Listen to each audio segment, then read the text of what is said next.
Halo semuanya, kembali lagi bersama saya Johan di Juna Trading ID. Jadi pada kesempatan video kali ini saya akan coba bahas kembali untuk update dari pergerakan XAUUSD, dan kalau kita perhatikan ya ini untuk update yang weekly ya, atau bisa dikatakan eh, update ini itu akan saya fokuskan juga untuk di Senin depan nanti, yaitu lebih tepatnya pada tanggal 25 Juli ya. Nah, kalau kita perhatikan di sini, ya untuk yang time frame 4 jam, ya di sini kita pakai time frame 4 jam dulu. Dia itu kan di sini ada trend line. Ya, trend line-nya ini kalau kita perhatikan memang sudah dibentuk itu mulai dari tanggal kurang lebih tanggal 6 Juli, kemudian di-retest pada tanggal 13 Juli ya. Nah, sebenarnya trend line ini tadinya tuh sudah menopang si harga ini di sini di tanggal 21 Juli ya, tapi ternyata pada tanggal 22 Juli itu di breakout sama si harga ini. Dan secara time frame 4 jam dia juga sudah melakukan retest trendline di harga 1713-nya, atau di sini kita perhatikan ada demand di time frame 1 jam. Nah, di sini kita pakai 4 jam dulu ya, kita untuk net supply demand-nya. Kalau untuk area supply 4 jam itu tertingginya dia di level harga 1735, 1740, dan kemudian ada resisten juga 4 jam di 1748 ya. Lalu kemudian 1745 di sini. Ya, terus kemudian ada lagi resisten di 1752, dan tertingginya saat ini resisten di 1761 ya, atau 1760 di sini. Nah, resisten ini itu adalah resisten 4 jam. Nah, 1760 ya, atau 1750 ke atas itu sebenarnya harganya itu sudah menyentuh area trendline di sini. Trendline di daily-nya dia kalau kita perhatikan di sini. Jadi ini adalah primary trend di daily kalau kita lihat di sini ya. Nah, primary trend ini itu sudah terbentuk mulai dari tanggal 13 Juni sampai saat ini ya.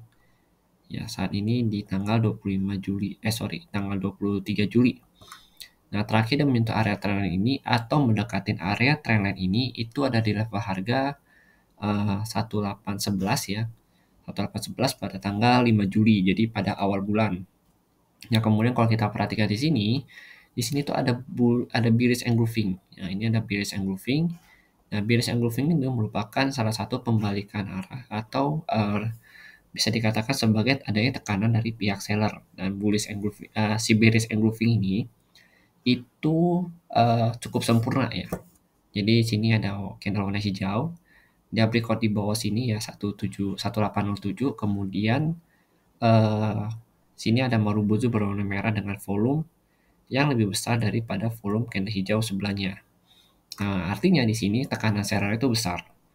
Ini ada bearish engulfing, kemudian kalau kita perhatikan kembali, ya memang untuk metode bearish sama bullish engulfing ini tuh secara pattern dia lebih akurat.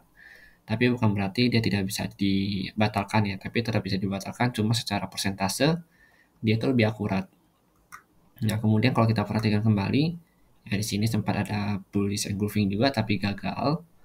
Ya karena volumenya belum uh, belum bisa untuk naik, dan harga juga berada pada channeling downtrend ya. Ya ini channeling downtrendnya dia.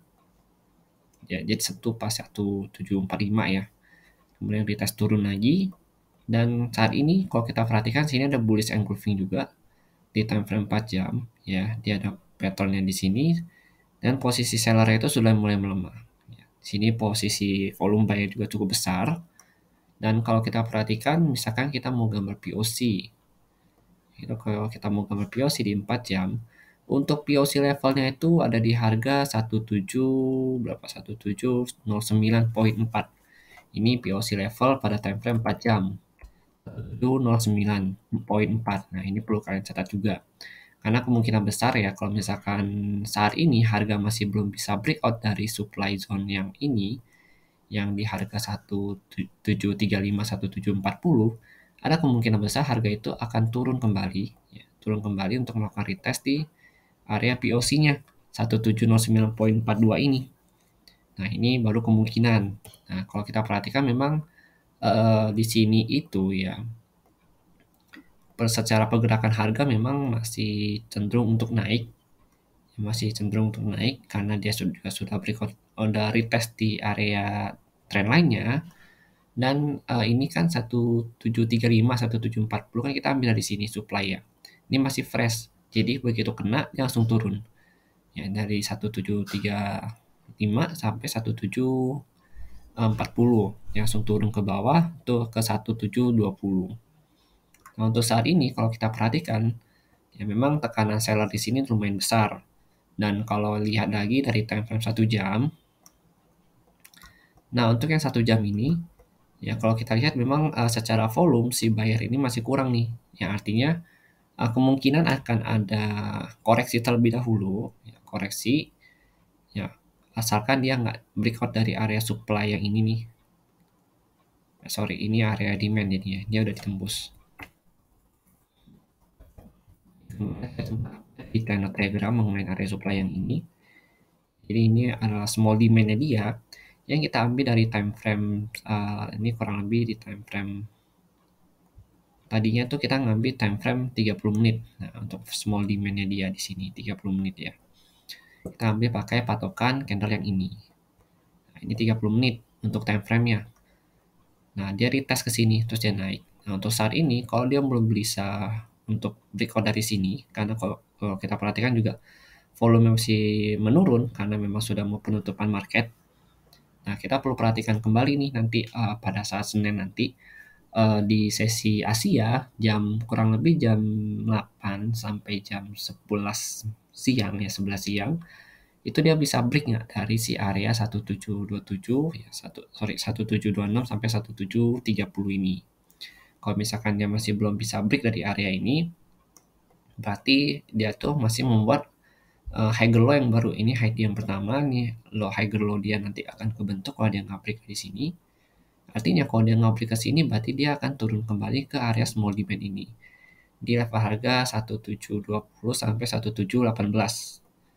Nah, 1718 ini yaitu juga merupakan area support dia. Dan kalau misalkan dia break dari sini, maka target terdekatnya itu ada di sini 1716 dan target untuk demand zone di 1 jamnya itu ada di 1711 sampai 1713. Ya ada di sini. Jadi kemungkinan sih untuk time frame kecil itu akan cenderung untuk koreksi, tapi secara pergerakan untuk si bagian minor trendnya itu masih naik dengan target tertingginya itu ada di sini.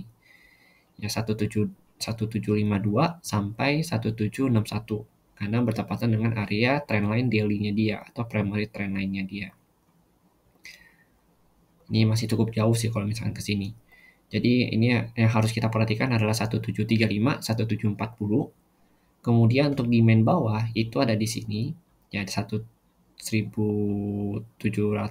sampai 1700 ya 1699,6 dan kemudian di sini untuk area fresh demand-nya dia. Nah, fresh demand-nya itu ada di 1680 sampai 1682. Nah, ini juga baru terbentuk kemarin malam ya. Ini baru terbentuk kemarin malam untuk area fresh demand yang di sini.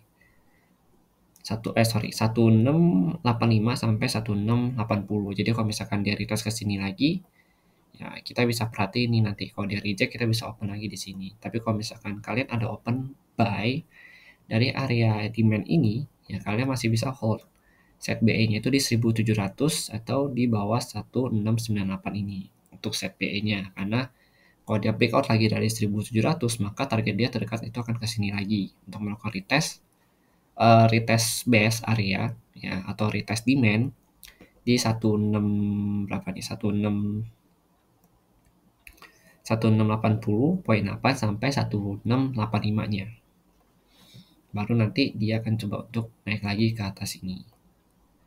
Tapi secara pergerakan harga untuk saat ini memang dia cenderung untuk koreksi dulu karena rejection cukup kuat di sini.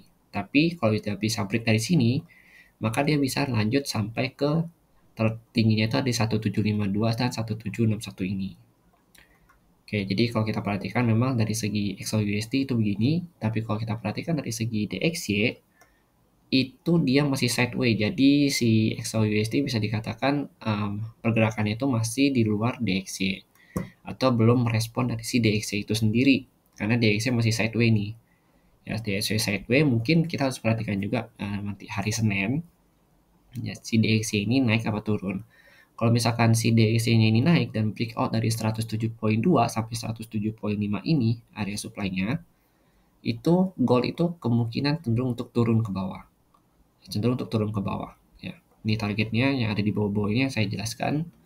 Kemudian kalau misalkan DXY breakout dari 106.3 sampai 106.6 dengan targetnya di sini ya di 104.8 sampai 105.2, maka si XAUSD ini masih akan lebih besar potensinya ya untuk breakout dari 1735.4 sampai 1740.3. Nah, kalau DXY turun nih, XAUSD lebih cenderung atau lebih potensial untuk breakout di area sini. Oke, jadi mungkin sekian dulu penjelasan dari saya mengenai video ini, ya XAUSD. Harapan saya dengan adanya video ini bisa membantu kalian menambah sudut pandang untuk trading di XAUSD. Dan kalau misalkan kalian suka dengan videonya, jangan lupa untuk di like dan juga subscribe channel YouTube Yuno Trading ID. Juga kalau misalkan saya ada salah kata dalam pembuatan video ini atau ada yang kurang analisa saya mohon maaf dan bisa kalian tambahkan di kolom komentar. Oke, mungkin sekian dulu penjelasan dari saya. Terima kasih dan sampai jumpa pada video berikutnya.